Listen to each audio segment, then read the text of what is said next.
যাদেরকে স্বাভাবিকভাবে কবর দিয়ে কবরস্থানে রাখা হয়েছিল কবর থেকে উঠবে, যারা বিমান দুর্ঘটনায় মারা গিয়েছে ওই ছাইগুলো থেকে উঠবে, যারা সাগরের মধ্যে মারা গিয়েছে সেখান থেকে উঠবে, যে যেখানে ছিল ওইখান থেকে উঠবে। সুবহানাল্লাহ।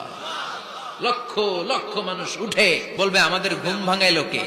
ফেরেশতারা বলবে হাযা মা ওয়া'দার রহমান, আজকে হলো ওই দিন যেদিনের প্রতিশ্রুতি রহমান দিয়েছিল।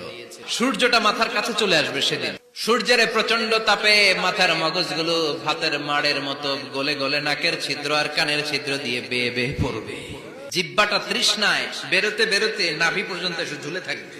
মা তার মেয়েকে দেখে দৌড়ে পালাবে, বাবা তার কলিজার টুকরা ছেলেরে চিনবে না। ও আয়েশা, দিনটা এত ভয়ঙ্কর হবে, বাঁচাও বাঁচাও, ইয়া নফসি ইয়া নফসি বলে একবার ওই বিপদের দিনে মানুষ যে আকাশের দিকে এরকম তাকাবে, কার গায়ে জামা আছে কার গায়ে জামা নাই, ওই কথা মুহূর্তের মধ্যে ভুলে যাবে রে আয়েশা।